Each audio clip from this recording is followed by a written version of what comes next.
पद रत्नाकर का पाठ, पद संख्या 489। सखी हो गई क्या मैं पगली, बदल गया या तेरा रूप। सखी हो गई क्या मैं पगली, बदल गया या तेरा रूप। तेरी जगह दिखाई देते मुझको मोहन रूप अनूप। तेरी जगह दिखाई देते मुझको मोहन रूप अनूप। ऊपर नीचे दाएं बाएं जिधर फिराती हूँ मैंने। ऊपर नीचे दाएं बाएं जिधर फिराती हूँ मैंने। सभी जगह हैं मुझे देखते मोहन नट नागर सुख दें। मुझे देखते मोहन नट नागर सुख दें। कानों से भी मुझे सुनाई देती मधु मुरली के तान। कानों से भी मुझे सुनाई देती मधु केवल वह बज रही सर्वदा, अथवा हुए विमोहित कान। केवल वह बज रही सर्वदा, अथवा हुए विमोहित कान। नासा नित्य पार ही उनकी अंग सुगंध मधुर चहूँ और। नासा नित्य पार ही उनकी अंग सुगंध चहूँ और। चखा रहे रसना को वे नित मधुर सुधा निज नंद किशोर।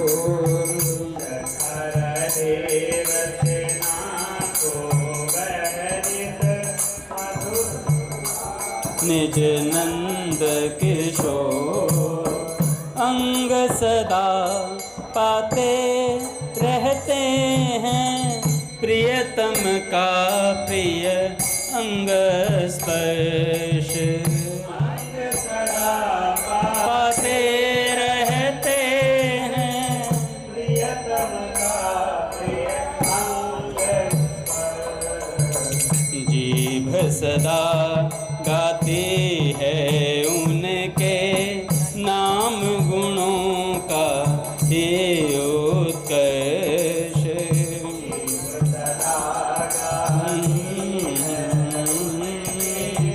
नाम गुणों का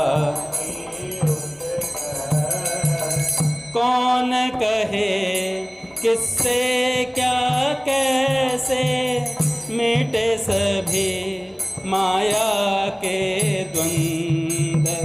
कौन कहे किससे क्या कैसे, मिटे सभी माया के द्वंद।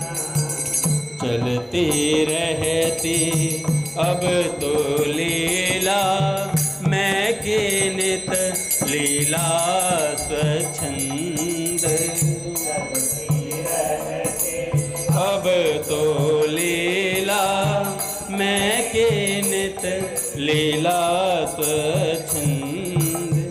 राधा राधा राधा राधा राधा राधा राधा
की जय।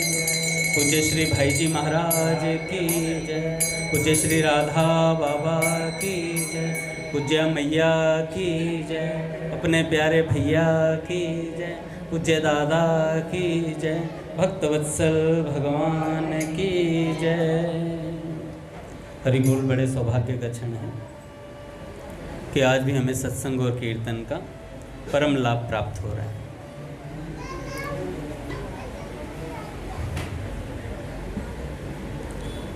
अच्छा, भाई जी की वाणी किस किस ने सुनी है?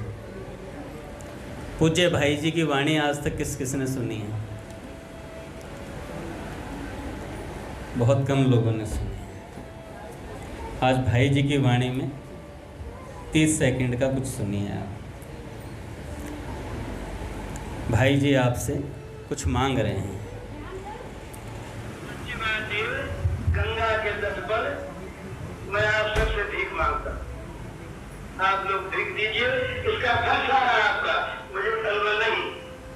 आप लोग मनी में प्रतिज्ञा कर लीजिए कि जीव को जहाँ तक बनेगा वृक्ष के काम में नहीं लगाएंगे और खाली जीव से चलते फिरते सब समय जो नाम रुचे आपको, कोई किसी नाम का आग्रह नहीं, जो नाम अच्छा लगे, जिस नाम में रुचि हो, जिसमें प्रेम हो, और प्रेम में जबरदस्ती करें। इस काम में जबरदस्ती करना भी अच्छा, जबरदस्ती भी अगर भगवान का नाम लिया जाए तो बड़ा अच्छा। ये दूर से भी नाम निकल जाए, जड़ से निकल जाए, तो बस घृतो गिरते हुए पैर फिसल गया, गिरने लगे, जमाई आ गई, भगवान का नाम ले लिया अपने आप। सच्ची बात है, गंगा के तट पर मैं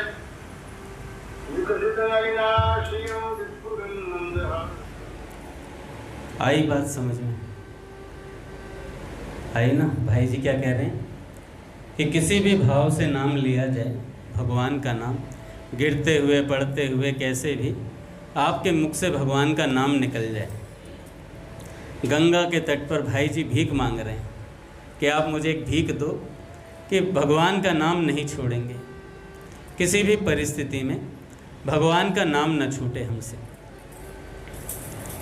चलो, ये तो हो गई भाई जी की वाणी। अब आपको पूज्य प्राची दीदी के कुछ उपदेश सुनाता हूँ। जो पूज्य प्राची दीदी ने 12 पॉइंट दिए थे कि इनका जो नित्य पाठ करेगा उसे श्री कृष्ण की प्राप्ति जल्द से जल्द होगी, ऐसा पूज्य प्राची दीदी ने इस पत्र में लिखा। आ जाओ प्रहलाद जी, आगे आ जाओ। कुछ तो आगे आ ही जाए ना चाहिए, आप जैसे सिद्धों की आवश्यकता है।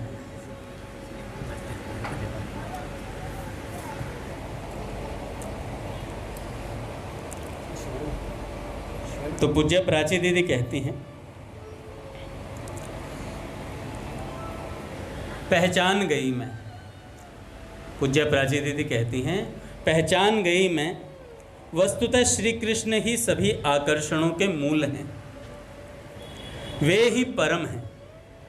श्याम सुंदर के विषय में भैया जी कुछ बातें मेरे हृदय की गहराइयों को छू गई हैं, मेरे हृदय की गहराइयों को छू गई हैं, आपके बड़े ही काम आएंगी। ये पत्र में पूज्य प्राची दीदी ने लिखा। पहला, हमारे अस्तित्व का अस्तित्व उन्हीं से है, हमें हमसे अच्छा केवल प्रभु ही जान सकते हैं और समझ सकते हैं। दूसरा पॉइंट कहा उन्होंने, जो एक क्षण भी श्री कृष्ण को अपने से दूर नहीं मानता, बहुत ही शीघ्र वो अपनी आत्मा के सिंहासन पर उन मयूर मकुटी के भुवन मोहिनी छवि को देखकर नाच उठेगा। फिर कोई भी आकर्षण नहीं बचेगा, कोई भी स्पृहा नहीं बचेगी, कोई वासना नहीं बचेगी, जिस दिन श्री कृष्ण हमारे हृदय आसन पर विराज जाएंगे।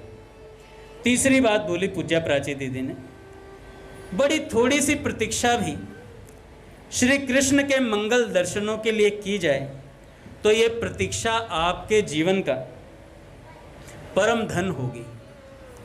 तो ये प्रतीक्षा आपके जीवन का परम धन होगी। चौथा, श्री कृष्ण आपसे मिलते ही सर्वप्रथम क्षमा याचना करेंगे, प्रतीक्षा कराने के लिए कि मैंने तुम्हें बहुत प्रतीक्षा कराई, प्यारे सखी, प्यारे सखा सखी जो भी हैं, उस भाव से श्री कृष्ण बोलेंगे, प्यारे सखा मैंने तुम्हें बहुत देर कराई, मैं क्षमा मांगता हूँ। प्यारी सखी मैंने तुम्हें बहुत देर कराई, मैं क्षमा मांगता हूँ।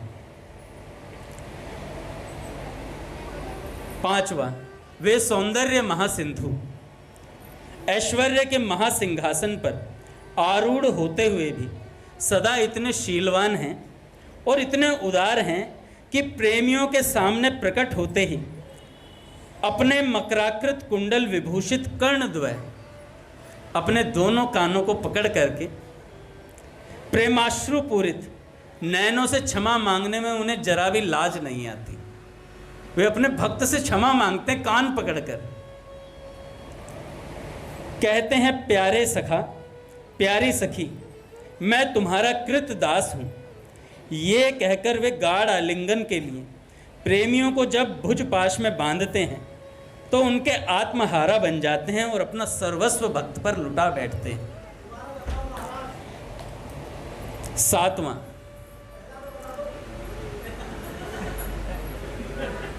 पहले 12 पूर्ण होंगे फिर दोबारा 12 पढ़े जाएंगे। सातवां पूज्य प्राची दीदी कहती हैं, अनंत जन्म संसार, अनंत जन्म संसार जो किसी को मिला ही नहीं, आज तक उसके लिए हमने न्यौछावर कर दिए। आज तक हमने संसार के लिए अनंत जन्म न्यौछावर कर दिए। तो क्यों ना एक जीवन श्री कृष्ण के लिए आहूत कर दिया जाए, तो क्यों ना एक जीवन श्री कृष्ण के लिए दे दिया जाए।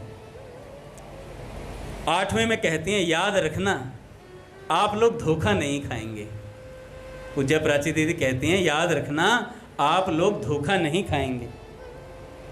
भैया जी, जब मैं श्री कृष्ण कहती हूँ तो मैं श्री लाल जी की प्राण आराध्या श्री लाडली जू का नाम ही श्री नाम से संकेत करती हूँ। श्री कृष्ण में ही राधा का नाम आ जाता है। श्री जो बोलते हैं वो राधा रानी के लिए बोलती हैं। 10वें में कहती हैं पूज्य प्राची दीदी, यदि आप एक क्षण में ही भगवान की प्राप्ति चाहते हैं तो एक क्षण में ही श्री कृष्ण नाम को साक्षात श्री कृष्ण मान लीजिए। श्री कृष्ण नाम को साक्षात श्री कृष्ण मान लीजिए। जिस दिन 100% आप श्री कृष्ण नाम और श्री कृष्ण को एक समझ लेंगे, उसी दिन उसी क्षण उसी एक श्री कृष्ण नाम से श्री कृष्ण प्रकट हो उठेंगे। उसी एक श्री कृष्ण नाम से प्रकट हो उठेंगे। 11वें में कहती हैं पूज्य प्राची दीदी कि अधिक से अधिक नाम इस विश्वास से जपें कि श्री नाम और श्री कृष्ण एक ही हैं। श्री नाम और श्री कृष्ण एक ही हैं। तो बहुत शीघ्र ही वो श्री कृष्ण नाम आपके मुख से निकल पड़ेगा, जिसके उच्चारण मात्र से भगवान प्रकट होते हैं। जिसके उच्चारण मात्र से भगवान प्रकट होते हैं और आपके नेत्रों के सामने दृष्टिगोचर हो जाएंगे, वो नेत्र गोचर हो उठेंगे। 12वें में कहती हैं, इस दासी प्राची की ये सभी बातें त्रिकाल में अकाट्य हैं। इस दासी प्राची की ये सभी बातें त्रिकाल में अकाट्य हैं।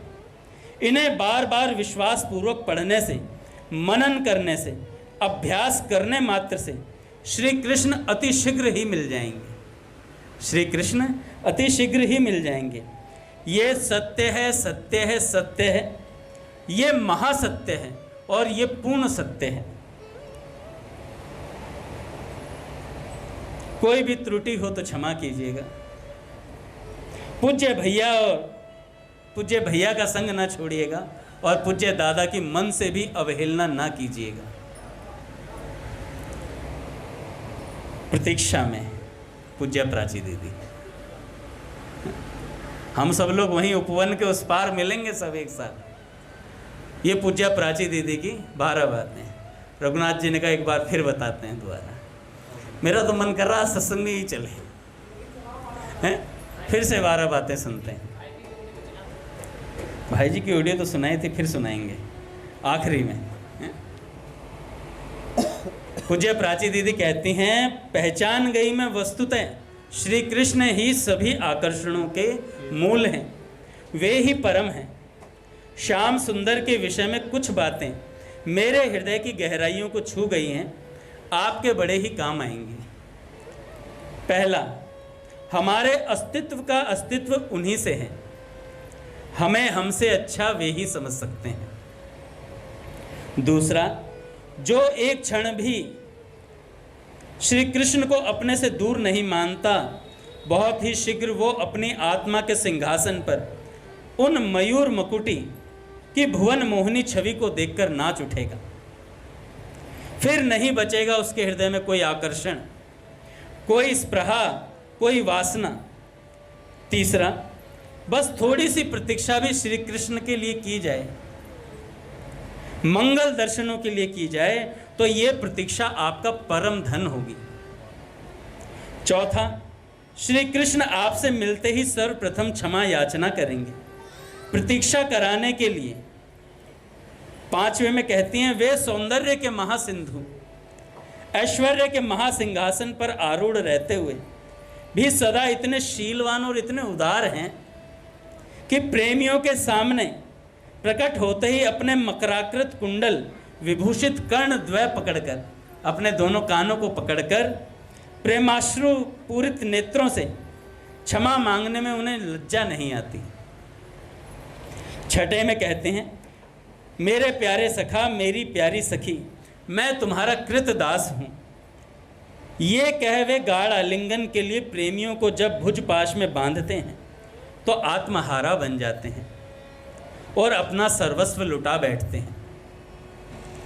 सातवें में कहते हैं, जब अनंत जन्म संसार जो आज तक किसी को मिला ही नहीं, उसके लिए आहूत कर दिए, क्यों ना एक जीवन श्री कृष्ण के लिए दे दिया जाए, क्यों ना एक जीवन श्री कृष्ण के लिए दे दिया जाए।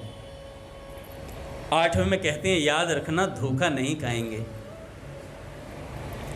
नौवें में कहते हैं, जब मैं श्री कृष्ण कहती हूं तो मैं श्री लाल जी की प्राण आराध्या, श्री लाल जी की प्राण आराध्या लाडली जी का नाम ही श्री नाम से संकेत करती हूं। 10वें में, यदि आप एक क्षण में श्री कृष्ण भगवान की प्राप्ति चाहते हैं तो एक क्षण में ही श्री कृष्ण नाम को साक्षात श्री कृष्ण समझ लीजिए। जिस दिन 100% आप श्री कृष्ण नाम और श्री कृष्ण को एक समझ लेंगे, उसी दिन, उसी क्षण, उसी एक श्री कृष्ण नाम से श्री कृष्ण प्रकट हो उठेंगे। 11वें में कहती हैं पूज्या प्राची दीदी, अधिकाधिक नाम इसी विश्वास से जपेंगे कि श्री नाम और श्री कृष्ण एक ही हैं, तो बहुत शीघ्र ही वो श्री कृष्ण नाम आपके मुख से निकल पड़ेगा, जिसके उच्चारण मात्र से परम प्रभु आपके नेत्र गोचर हो उठेंगे। इस दासी प्राची की ये सभी बातें त्रिकाल में अकाट्य हैं। 12वें में कहती हैं, इन्हें बार बार विश्वास पूर्वक पढ़ने से, मनन करने से, अभ्यास करने मात्र से श्री कृष्ण अति शीघ्र ही मिल जाएंगे। ये सत्य है, सत्य है, महासत्य है, पूर्ण सत्य है। पूज्य भैया जी का संग कभी न छोड़िएगा और दादा की मन से भी अवहेलना न करिएगा। प्रतीक्षा में पूज्य प्राची देवी पट खुलेंगे महाराज। जय जय श्री राधे, जय नंद नंदन, जय जय जय श्री राधे, जय नंद नंदन, जय जय श्यामा नंदन, जय जय श्यामा नंदन, जय बरसानो, जय गहवर वन, जय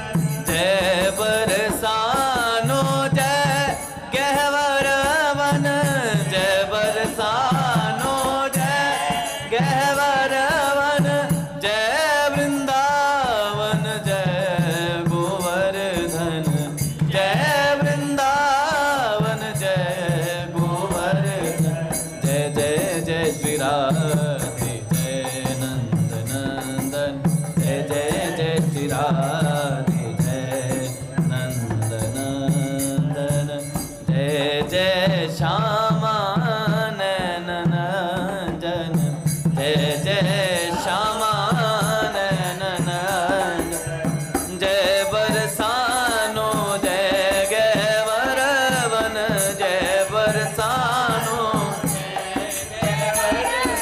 जय बरसानो जय गैवर वन जय बरसानो जय गैवर वन जय वृंदावन जय गोवर्धन जय वृंदावन जय गोवर्धन जय जय जय श्री राधे जय नंद नंदन जय जय जय श्री राधे जय नंद नंदन जय जय जय श्री राधे जय नंद नंदन।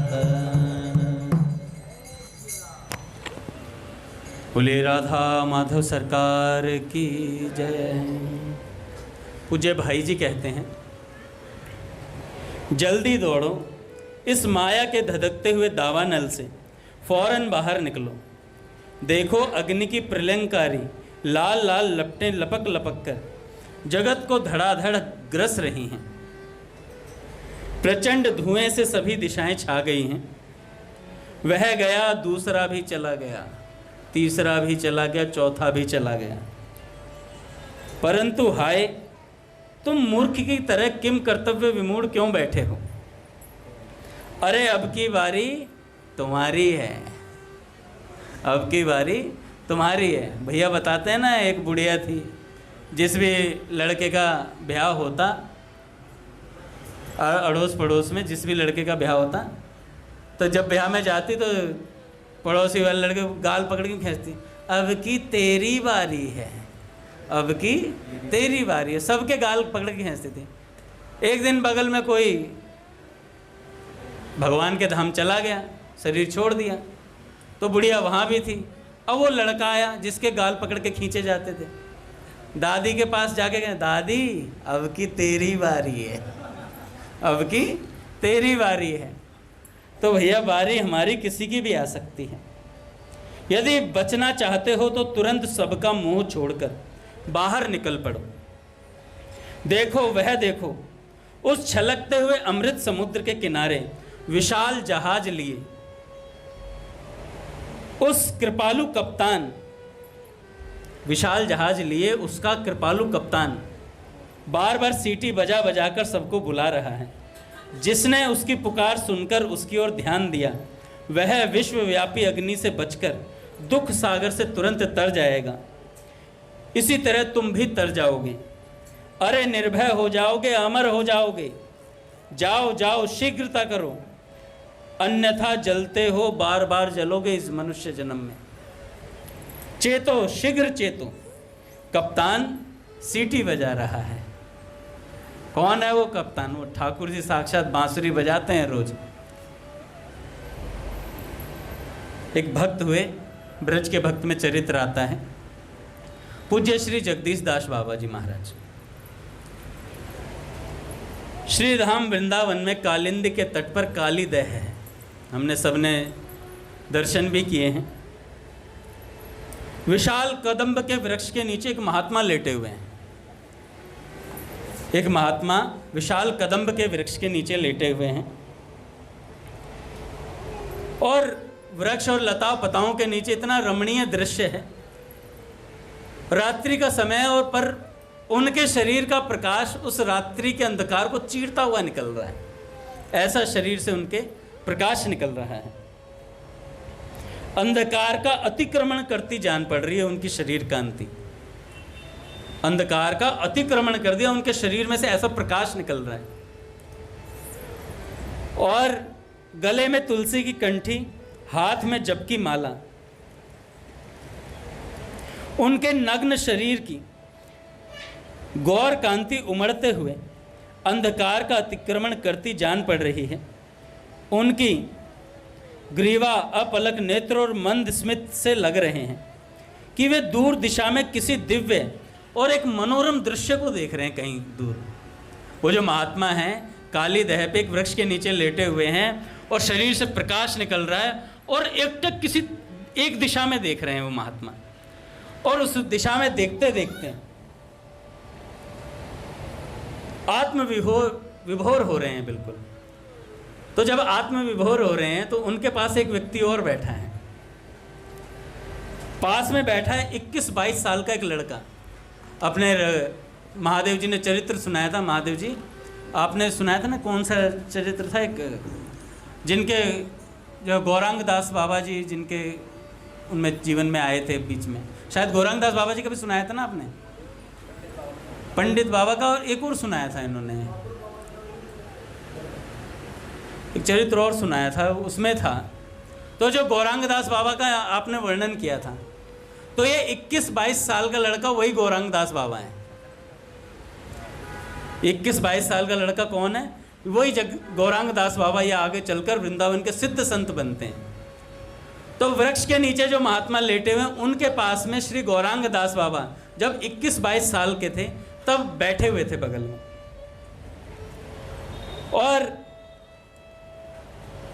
अद्भुत वैराग्यवान स्थिति में थे। नवयुवक एक बार तो वृद्ध बाबा की तरफ देखता और एक बार उधर देखता जिधर बाबा देख रहे हैं। बाबा किसी दिशा में देख रहे थे, तो बार बार वो नया ऐसा लड़का 21-22 साल का लड़का पहले तो बाबा को देखता है, फिर बाबा की दृष्टि कहाँ जा रही है उधर देखता है। तो बार बार ये प्रयास कर रहा है कि बाबा देख क्या रहे हैं, और जो मुस्कुरा रहे हैं और बार बार हंस रहे हैं। तो बाबा प्यार से गौरांग दास बाबा को गोपाल कहा करते थे, गोपाल बोला करते थे। तो बाबा ने एकदम से बोला, वो जो बाबा लेटे हुए थे उन्होंने कहा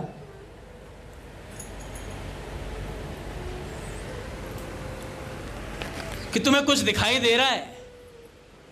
तो गोपाल ने कहा बाबा आप देख क्या रहे हो, मुझे तो कुछ दिखाई ही नहीं दे रहा, मुझे तो कुछ भी दिखाई नहीं दे रहा। तो बाबा कहते हैं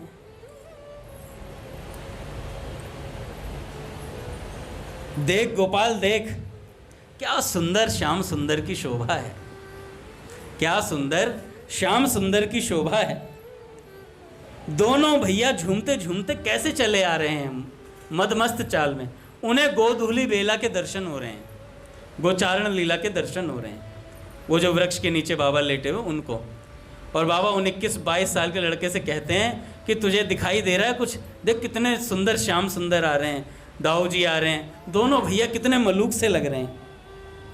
रंग बिरंगे फूलों के आभूषण उनके गौर नील अंगों पर कितने सुंदर लग रहे हैं, देख तो सही, तू ध्यान से देख। तो 21-22 साल का लड़का कहता है कि बाबा मुझे तो कुछ दिखाई नहीं दे रहा है, मुझे तो कुछ भी नहीं दिख रहा है। बाबा मेरे भाग्य में ऐसा दृश्य कहाँ? तो बाबा कहते हैं स्नेहवश उस युवक से कहते हैं, नव युवक से, गाल पर चांटा मारते हुए, गाल पर चांटा मारते हुए कहते हैं तुझे दिखाई देगा, चिंता मत कर, तुझे दिखेगा, जा मैंने कह दिया तुझे दिखेगा, वो जा मैंने कह दिया तुझे दिखेगा। और ऐसा कहकर वृद्ध महात्मा जो काली दह वृंदावन के सिद्ध जगदीश दास बाबा और नवयुवक, ये जो वृद्ध बाबा लेटे हुए थे इनका नाम था जगदीश दास बाबा, और जो ये नवयुवक थे ये थे गौरांग दास बाबा। इनका नाम था सुभाष चंद्र बोस की जन्मभूमि सुभाष गांव के प्रसिद्ध जमींदार श्री भूपेंद्र नाथ चक्रवर्ती के पुत्र और क्रांतिकारी नेता श्री फणींद्र कुमार चक्रवर्ती के भाई श्री धीरेन्द्र नाथ चक्रवर्ती, जो रमण रेती वृंदावन के सिद्ध श्री गौरांग दास बाबा जी के नाम से प्रसिद्ध हुए आगे चलकर। उन्हें जगदीश दास बाबा जी स्नेहवश गोपाल कहकर पुकारा करते थे। देखो सिद्ध महात्मा ने एक बार कह दिया तुम्हें दिखेंगे, मैंने कह दिया जा तुझे श्री कृष्ण दिखेंगे। बोला किसने? सिद्ध महात्मा ने बोला है। बोला किसने? सिद्ध महात्मा ने बोला है, तो दिखाई देंगे भैया। तो ऐसे ही हमें अपने गुरुजनों पर विश्वास रखना चाहिए। पूज्य भैया ने कहा है तो दिखेंगे, मिलेंगे, हमें भगवान दर्शन देंगे। पूज्य बाबा, पूज्य श्री राधा बाबा जब गिरिराज जी के परिसर में, जो गीता वाटिका में गिरिराज जी हैं, वहाँ बैठा करते थे, तो एक छोटी सी लड़की घूम रही थी 3 साल की। उस छोटी सी लड़की से बाबा ने कहा, बेटी लाडली तेरा विवाह करा दूं क्या श्री कृष्ण से? तो छोटी सी लड़की को क्या पता विवाह क्या होता है, तो उसने कह दिया हाँ बाबा करा दो। तो तलाती भाषा में बाबा करा दो। तो पूज्य राधा बाबा ने कहा, जा तेरा विवाह श्री कृष्ण से हो गया। अब कहा किसने? पूज्य राधा बाबा ने। कहा किसने? पूज्य राधा बाबा ने। तो ये नितांत सत्य बात है कि उनका विवाह श्री कृष्ण से ही होगा। इतना ख्याल रखते थे। मेरे को एक संस्मरण याद आ गया अभी भी, महादेव जी सुनिएगा, बड़ा अच्छा लगा आज मुझे अपने ऋषभ भैया के पिताजी ने बताया। देखो महापुरुष छोटी से छोटी बात का ख्याल रखते हैं। पूज्य भाई जी के पास एक स्त्री आई, और वो जब आई तो भाई जी ने कहा कि तुम ऐसा करो यहीं रहो, तुम्हारा उसका कोई नहीं था, बस एक छोटा बच्चा था और वो थी। तो भाई जी ने कहा यहीं रह जाओ, तुम गीता वाटिका में ही रहो, यहीं रुको। तो वो रहने लगी। अब देखो भैया, भाई जी जैसे महापुरुष, उन्होंने उसे रख लिया वहाँ पर, वो रहने लगी। रात्रि के 11 बजे होंगे कर्णपुर। तो उसकी जो बच्चा था वो जिद करने लगा, माँ मुझे लूडो चाहिए, जो लूडो खेलते हैं ना, मुझे लूडो चाहिए, लूडो। रात के 11 बजे, और ज़ोर ज़ोर से रोने लगा वो बच्चा कि माँ मुझे लूडो चाहिए। और आवाज़ पहुँची रोने, बच्चे के रोने की, भाई जी के पास। तो भाई जी आए, उसके कक्ष में गए और बोला कि ये बच्चा क्यों रो रहा है। तो उस बच्चे ने भाई जी का हाथ पकड़ के कहा, देखो छूटते क्या शब्द प्रयोग किया, नाना जी, नाना जी मुझे ना लूडो चाहिए, नाना जी मुझे लूडो चाहिए। मैं तो जब ये शब्द सुन रहा था मेरे को इतना अच्छा लगा, क्योंकि मैंने जब भाई जी की पुस्तक, भाई जी का चरित्र पहली बार पढ़ा था, तो मैंने विखंडित वीणा और रोता रव पढ़ी थी। उसमें जो प्रसंग आता है, उसमें राधा भालोटिया जी जो भाई जी की दोहत्री हैं, उन्होंने यही शब्द लिखा हुआ था, नाना जी। तो यही शब्द मैंने पहली बार पढ़ा था, नाना जी। तो उन्होंने कहा, नाना जी मुझे ना लूडो चाहिए। अब भाई जी ने 11 बजे एक आदमी को भेजा और कहा, पूरे गोरखपुर में लूडो ढूंढ के लाओ मुझे लूडो चाहिए। वो गए व्यक्ति जाकर के लूडो ढूंढा, एक दुकान ढूंढी, दुकान वाले का घर ढूंढा, क्योंकि दुकान बंद हो चुकी थी। दुकान वाले का घर ढूंढा, घर से लाकर दुकान खुलवाई, फिर लूडो लेकर के आए, उस बच्चे को दी, उस बच्चे को लूडो दी। सोचो भाई जी कितना ख्याल रखते हैं। तो भैया बता रहे थे, कृपा शंकर भैया, कि पूज्य बंका जी से उन्होंने पूछा था कि आप भाई जी को सभी संतों से उच्च किस प्रकार मानते हो। तो पूज्य श्री बंका जी ने कहा था कि देखो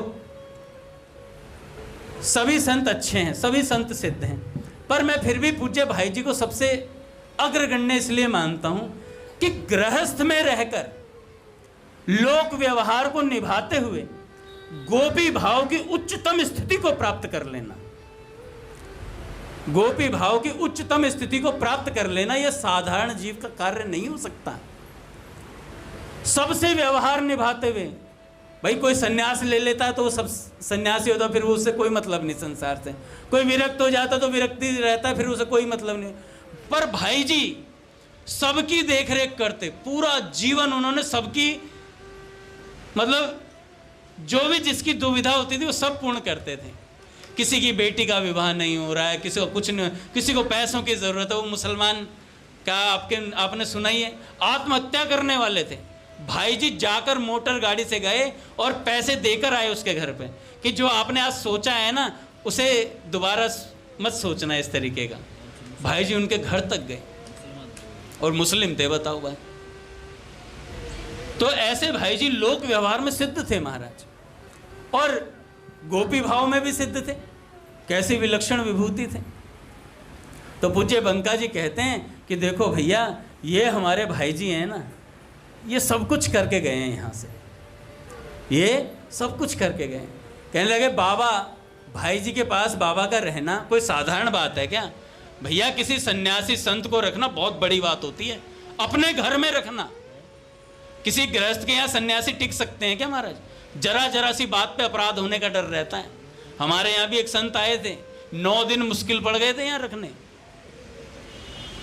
आप सब लोग जानते हैं जो पहले से जुड़े हुए हैं 2015-16 से, उस समय की बात है, 2010 से पहले एक संत आए थे, 9 दिन यहाँ रहे थे, तो बड़ा भारी पड़ गया था। बात बात पे टोक रहे थे, प्राण निकल रहे थे हैं?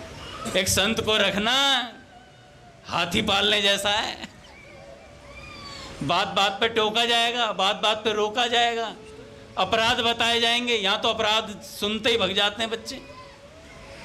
अपराध मत बताओ, बस ये बताओ कि चीज मिलेगी कैसे।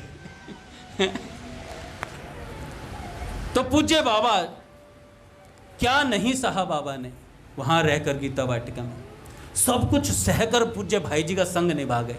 और पूज्य भाई जी ने कितनी बार बाबा को, देखिए कैसे रखा है बाबा को संभाल संभाल करके, कहीं अपराध ना बन जाए।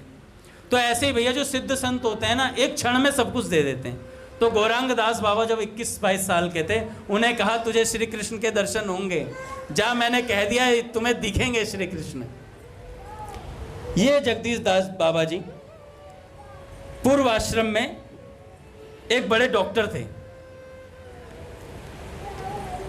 वर्धमान के एक कुलीन ब्राह्मण वंश में उनका जन्म हुआ था। कालना में वे प्रैक्टिस किया करते थे और एक दीर्घकाय गौर वर्ण पुरुष थे। कालना के सिद्ध श्री भगवान दास बाबा जी इनके गुरुजी थे। उनसे दीक्षा ग्रहण करके 50 वर्ष की आयु में जगदीश दास बाबा जी ने गृह त्याग किया और सदा के लिए वृंदावन आ गए। और वृंदावन में श्री मदन मोहन जी के पुराने मंदिर में रहकर भजन करते थे।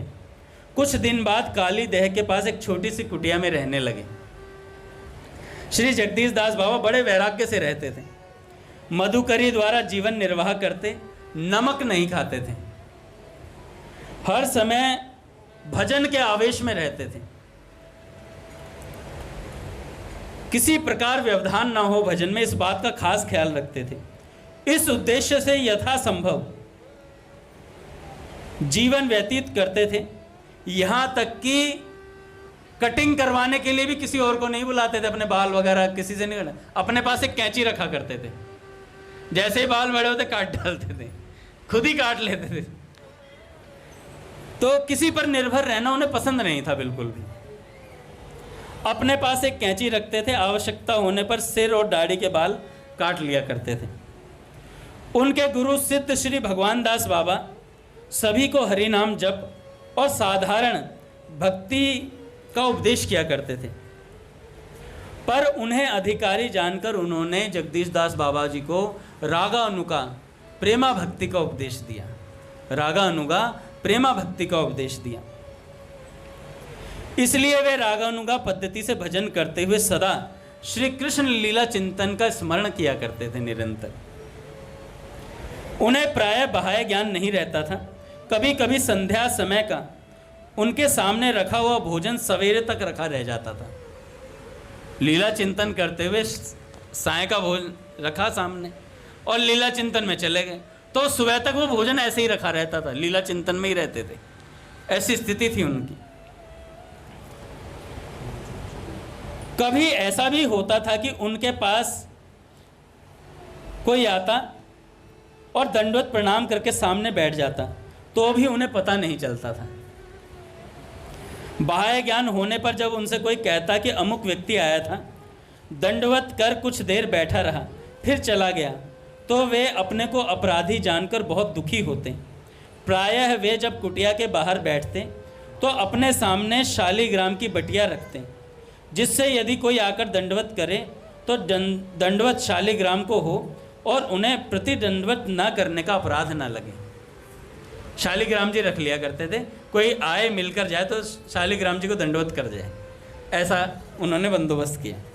श्री जगदीश दास बाबा के लीला स्मरण में जब कोई बाधा उपस्थित होती तो अपने गुरुजी के पास जाते। जब भी लीला चिंतन में कोई बाधा होती तो अपने गुरुजी के पास जाते।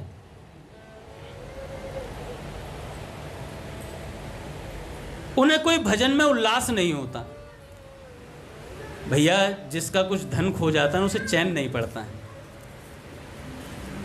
धन की मैं आजकल के उस परिप्रेक्ष्य में बोलूँ तो 500 का नोट खो जाए ना, गिर जाए, पूरी रात नींद नहीं आती व्यक्ति को। हाय मेरा 500 का नोट गिर गया, 500 का नोट गिर गया, 500 का नोट गिर गया, पूरी रात इसी चिंता में बैठे, उसे 500 ही दिखता पूरी रात ऐसे। और जिसका भगवान रूपी जो लीला चिंतन है, जो भगवान का लीला चिंतन सबसे अमूल्य निधि है, और किसी की वो खो जाए तो फिर जिसे लीला चिंतन होता हो, नित्य श्री कृष्ण के दर्शन होते हो, उसको अगर लीला चिंतन होना बंद हो जाए तो फिर उसका क्या होगा। तो ये जगदीश दास बाबा जी एक दिन भजन में उल्लास कम था, इनके मुख मलान था, थोड़ा उदासीन थे। तो जब इनके लीला चिंतन नहीं होता तो अपने गुरुजी के पास जाते थे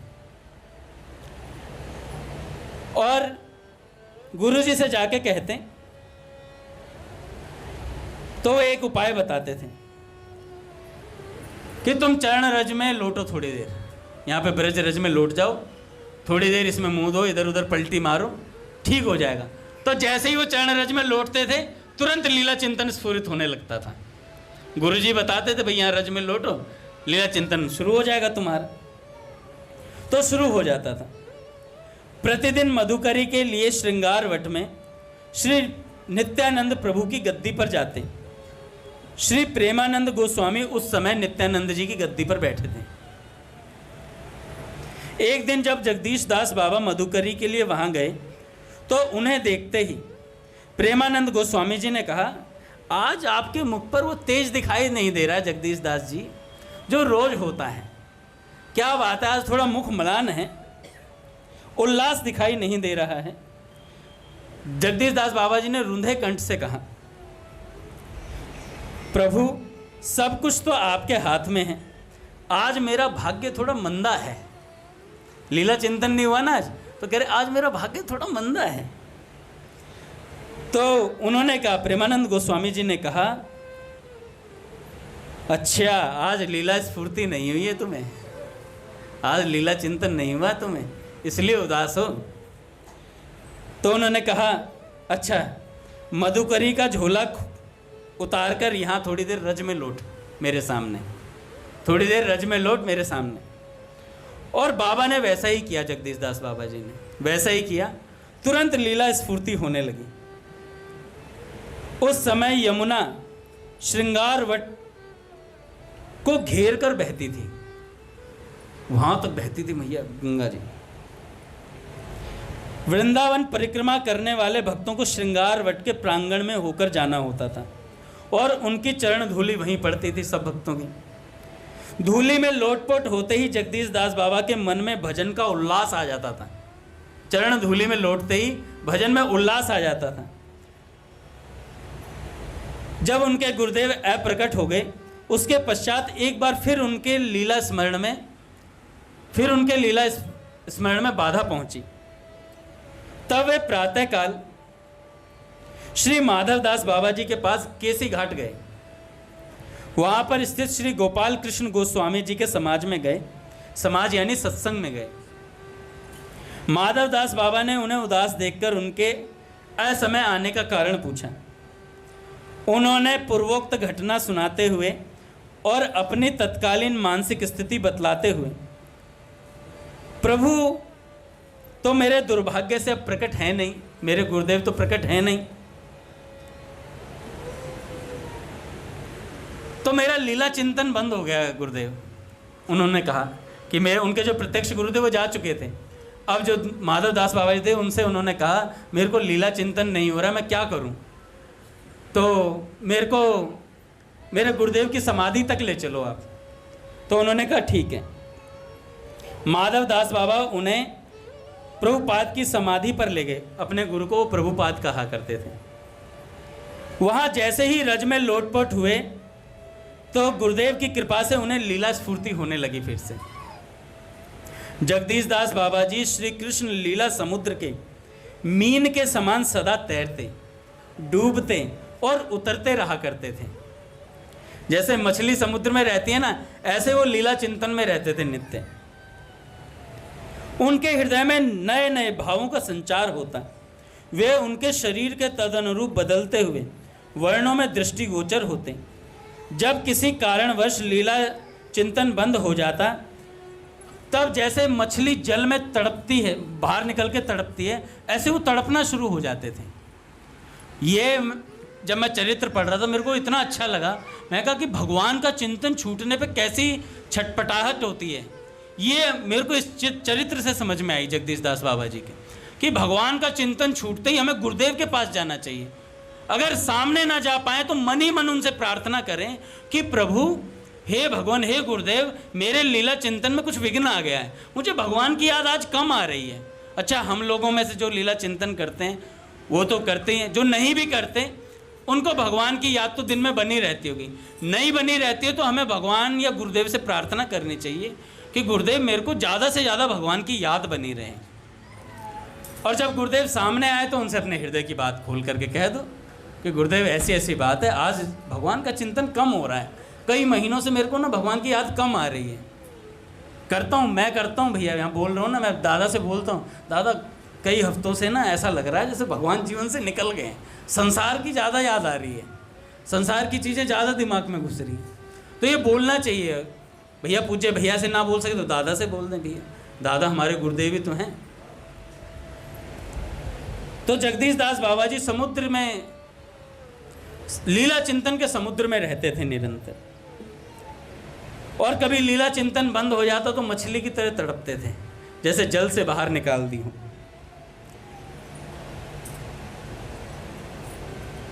एक बार उनके जो शिष्य थे जगदीश दास बाबा जी के, जिनका मैंने बताया गौरांग दास बाबा बने आगे चल करके, एक बार ऐसे ही उनसे बोले गोपाल, गोपाल बोलते थे उन्हें, कहने लगे गोपाल एक काम कर, मुझे जब भावावेश आए ना तो मुझे कुएं में धक्का दे दिया कर, जिससे मेरी ये विरह व्यथा हमेशा के लिए मिट जाए। तो पहली बार गोपाल दास ने मना कर दिया, गुरुदेव आपकी आज्ञा नहीं मानूंगा, आपको अगर कुएं में धकेल दूंगा तो आपका शरीर चला जाएगा। और शिष्य का काम होता है गुरुदेव के शरीर की रक्षा करना, और गुरुदेव का कार्य होता है शिष्य की आध्यात्मिक उन्नति की रक्षा करना। ये गुरुदेव करते हैं महाराज, और हमें गुरुदेव के शरीर की रक्षा करनी चाहिए, क्योंकि गुरुदेव का शरीर कोई पांच भौतिक तो है नहीं।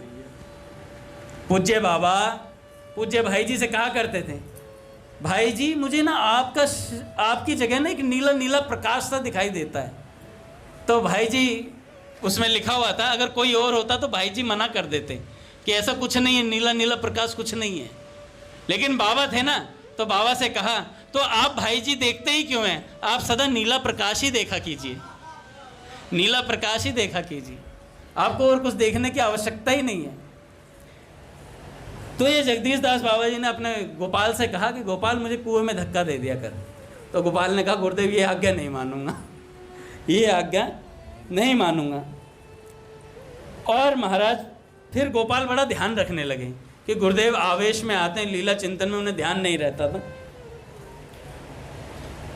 तो गौरांग दास बाबा जी को उन्होंने कहा, गुरुदेव ने कहा जगदीश दास बाबा जी ने, क्योंकि जब वो वहाँ रहते थे वही उनकी सेवा करते थे। वहीं पर एक संत थे, आपने सुना होगा, कौन से महादेव जी, राय बहादुर वनमाली जी कुछ थे ना, हाँ कुछ ऐसे ही नाम था उनका, वनमाली राय बहादुर। हाँ, राज ऋषि वनमाली राय बहादुर जी से उन्होंने प्रश्न किया जगदीश दास बाबा जी ने। जगदीश दास बाबा जी ने उनसे कहा कि एक बात बताइए, चैतन्य चरितामृत का वाक्य है, सर्व त्यागी जीवेर कर्तव्य कहाँ वास, श्री वृंदावन भूमि जहाँ नित्य लीला रास। इसका अर्थ है सर्व त्यागी व्यक्ति को रहना चाहिए वृंदावन में जहाँ रास लीला नित्य होती है। सब कुछ त्याग करने वाले व्यक्ति को वृंदावन में रहना चाहिए जहाँ नित्य रास लीला होती है। तो जो ये वनमाली जी थे ये तो बड़े अमीर थे और राज ऋषि भैया पूरा वैभव था इनके पास। तो जगदीश दास बाबा ने कहा कि आप यहाँ क्यों रहते हैं, फिर आपने तो कुछ भी त्याग नहीं किया है। अब राज ऋषि वनमाली जी भौचक्के रह गए, उन्होंने कहा यार ये तो प्रश्न बड़ा विलक्षण पूछ लिया बाबा ने, अब मैंने तो कुछ त्याग नहीं किया, मैं तो सब पैसा बंदोबस्त सब कुछ लेकर के यहाँ बैठा हूँ। जब जगदीश दास बाबा जी ने कहा कि सोचो मत ज़्यादा। तुम यहाँ इसलिए रहते हो क्योंकि यहाँ पे विरक्त संतों का बंदोबस्त कौन करेगा। यहाँ पे जो विरक्त संत रहते हैं आ करके, जो वृंदावन वास करते हैं, उनकी व्यवस्था तुम्हें करनी है, इसलिए प्रभु ने तुम्हें यहाँ वास दिया है, ऐसा जगदीश दास बाबा जी ने कहा। तब राजऋषि वनमाली जी थोड़ा संभले थोड़ा सा, क्योंकि राजऋषि वनमाली बाबू बहुत ज़्यादा धन खर्च करके वृंदावन में साधु और वैष्णवों की सेवा किया करते थे। ये भी बहुत सिद्ध महात्मा है महाराज, राजऋषि लगी उपाधि इनके आगे। श्री जगदीश दास बाबा जी से कोई विदा लेता तो उनका बड़ा ख्याल रखते थे, व्यवहार की बड़ा ध्यान रखते थे। कोई उनके पास आता मिलने के लिए और मिल करके जब जाता तो जगदीश दास बाबा उनका चेहरा देखा करते थे कि ये मुझसे खुश होकर जा रहा है नहीं जा रहा। एक बार उनके भाई आए मिलने के लिए, शरीर के भाई, तो जब मिलने के लिए आए तो उनके भाई की पत्नी का देहांत हो गया था। तो उन्होंने कहा जगदीश दास बाबा जी से कि भैया ऐसे ऐसे मेरी पत्नी का देहांत हो गया है। तो बाबा जी ने तो छूटते ही बोला, भला हुआ छूटा जंजाल, दोनों मिलके करेंगे न मदन गोपाल। आ जाओ वृंदावन में, यहीं भजन करेंगे। अब वो मिल करके चले गए। तो तब जगदीश दास बाबा जी को लगता कुछ गलती हो गई मुझसे, उदास गया है लड़का। उदास गया। तो फिर उन्होंने बुला करके उनसे बात करी, थोड़ा उन्हें प्रसन्न किया। तो ऐसे जगदीश दास बाबा निरंतर साधन भजन में रत रहे और धीरे धीरे अंतर्मुख होते चले जा रहे थे, क्योंकि 50 वर्ष की आयु में तो वृंदावन ही आए थे। उसके बाद नित्य लीला रस में प्रवीण रहे और चिंतन करते रहे। अब शरीर छोड़ना चाहते थे कि भाई मैं चला जाऊं, नित्य लीला में प्रवेश कर जाऊं। तो नित्य लीला में प्रवेश करने से पहले उनके मन में आई कि जो मेरे साथ में जो ये गोपाल रहता है, इसको कहीं भेजना पड़ेगा, क्योंकि उस गोपाल में बड़ी आसक्ति थी। गोपाल कौन? श्री गौरांग दास बाबा जी। अब आसक्ति कह लीजिए या शिष्य से प्रेम कह लीजिए, शिष्य से प्रेम कह लीजिए। तो ऐसी बात सोचकर उन्होंने कहा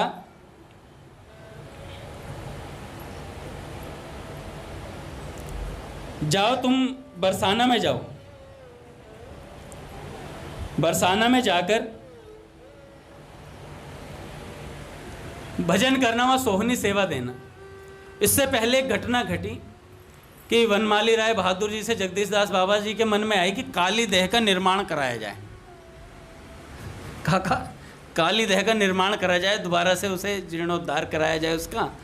तो ऐसी उन्होंने योजना राय बहादुर जी के सामने, उनके सामने रखी। और जब रखी तो उन्होंने कहा ठीक है। और वनमाली जी बड़े धनाढ्य थे और साथ में कई भक्त और जो थोड़े अमीर हुआ करते थे लोग, उन्होंने सबने कहा कि भाई हम भी पैसे देंगे, हम भी पैसे देंगे, हम भी सेवा करेंगे, हम भी सेवा करेंगे। तो ऐसे कई जनों ने, 5-6 जनों ने बात कर ली। अब जब बात कर ली तो रात्रि को जगदीश दास बाबा रात्रि में लेटे हुए थे। पूरी मंत्रणा बन गई थी कैसे कैसे जीर्णोद्धार होगा, ईंट कहाँ से आएंगी, ये वे सब चीज़ें कहाँ से आएंगी। काका रात्रि में सोने चले और जैसे ही सोने के लिए गए तो रात में सपने में ईंट दिखाई दे रही हैं। जहाँ प्रिय प्रियतम का चिंतन चल रहा था वहाँ ईंट आ रही है, बदरपुर रोड़ी। ये सब दिख रहा। तो बाबा ने कहा यार अभी तो बना नहीं है, अभी तो जीर्णोद्धार की सिर्फ कल्पना हुई है, अभी से ईंट पत्थर आ रहे हैं दिमाग में। वो तो बिना बताए सुबह सुबह झोला उठा के भग गए। कहा भाई जिसे करना हो कर लेना, मैं नहीं कर पा रहा कुछ भी। भग गए वहाँ से और चले। बड़ी मुश्किल से ढूंढा शिष्यों ने जाकर के, गुरुदेव आप छोड़ करके चले। कह रहे भाई भजन नहीं हो रहा, मेरा ईंट दिख रही है सपने में। तो ऐसा उनका वैराग्य था अद्भुत। लगभग 100 वर्ष की आयु उनकी हो गई थी और अपनी प्रकट लीला समाप्त करने को थे श्री जगदीश दास बाबा। उस समय श्री गौरांग दास बाबा उनके पास थे। उनके स्नेह के कारण उनके पास लीला समाप्त करना नहीं चाह रहे थे अपनी, क्योंकि गोपाल से बड़ा प्रेम करते थे। श्री गौरांग दास बाबा जी से बड़ा प्रेम करते थे श्री जगदीश दास बाबा। तो चाहते नहीं थे कि मेरा शिष्य मेरे पास रहे, मुझे जाते हुए देखे। तो उन्होंने आज्ञा करी कि तुम जाओ यहाँ से, तुम बरसाने चले जाओ और भानुखोर सरोवर को झाड़ू बुहारी की सेवा किया करो वहाँ पर जाके। और महाराज वहाँ भेज दिया और उन्हें विदा करते समय उनसे कहा कि 3 बातें मेरी याद रखना सदा, 3 बातें मेरी याद रखना। पहली, जीवन में कभी किसी के आगे हाथ ना पसारना। दूसरा, किसी से अपने हृदय की बात ना कहना, किसी से अपने हृदय की बात ना कहना। और तीसरा कहा, साधु वैष्णवों की पंगत में बैठकर प्रसाद न पाना। क्या विलक्षण वैराग्यपूर्ण स्थिति देके अपने शिष्य को गए। श्री गौरांग दास बाबा बरसाना चले गए, बरसाना में जाकर भजन करने लगे, वही बुहारी की सेवा देने लगे। जब बुहारी की सेवा देने लगे तो एक दिन उनके गुरुदेव श्री जगदीश दास बाबा उनके सामने प्रकट हुए। अच्छा, जब वो गए थे शरीर छूटा नहीं था जगदीश दास बाबा जी का। तो जब ये यहाँ बरसाना में भजन कर रहे थे तो जगदीश दास बाबा जी उनके सामने प्रकट हुए। वे कुछ दूर पर उनके सामने खड़े थे। श्री गौरांग दास जब उनकी ओर बढ़े, हाथ पकड़कर, मतलब हाथ पकड़ने के लिए दौड़े बाबा का, जगदीश दास बाबा जी का, तो जगदीश दास बाबा जी ने मना कर दिया और अंतर ध्यान हो गए। तभी गौरांग दास बाबा को समझ में आ गया कि गुरुदेव ने अपना शरीर छोड़ दिया है। वे विरह वेदना से पीड़ित होकर तुरंत वृंदावन की ओर चल पड़े। मार्ग में पता चला कि 1915 ईस्वी में आषाढ़ शुक्ला षष्ठी को वे नित्य लीला में प्रवेश कर गए हैं। उन्होंने अपना शरीर छोड़ दिया है। ये पूज्य श्री जगदीश दास बाबा जी का जीवन रहा महाराज। बोलिए भक्तवत्सल भगवान की जय। अब 1 मिनट का भाई जी का प्रवचन फिर सुनते हैं। 60 सेकंड में आरती आ जाइए भैया।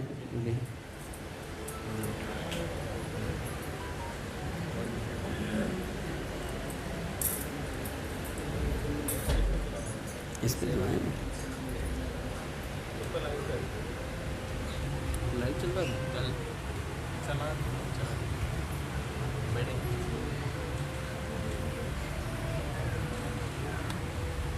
आप मुझे मदद कर रहा।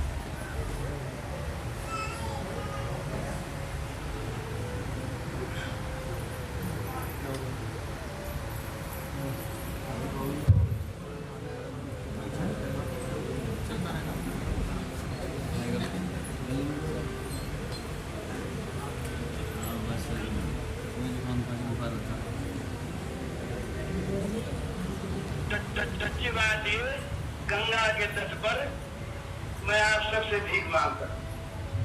आप लोग भीख दीजिए, इसका फल सारा आपका, मुझे फलबल नहीं। आप मनी मन प्रतिज्ञा कर लीजिए कि जीव को जहाँ तक बनेगा वृक्ष के काम में लेके लगाएंगे और खाली जीव से चलते फिरते सब समय जो नाम रुचे आपको, कोई किसी नाम का आग्रह नहीं, जो नाम अच्छा लगे, जिस नाम में रुचि हो, जिसमें प्रेम हो, और प्रेम में उन्हें जबरदस्ती करें। इस काम में जबरदस्ती करना भी अच्छा, जबरदस्ती भी अगर भगवान का नाम लिया जाए तो बड़ा अच्छा। ये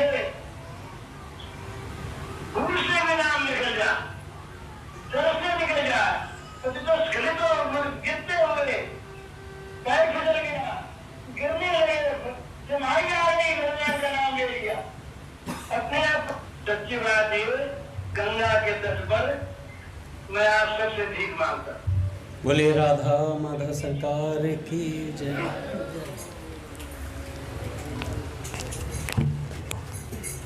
गिटार बजाओगे ना? बजाओ।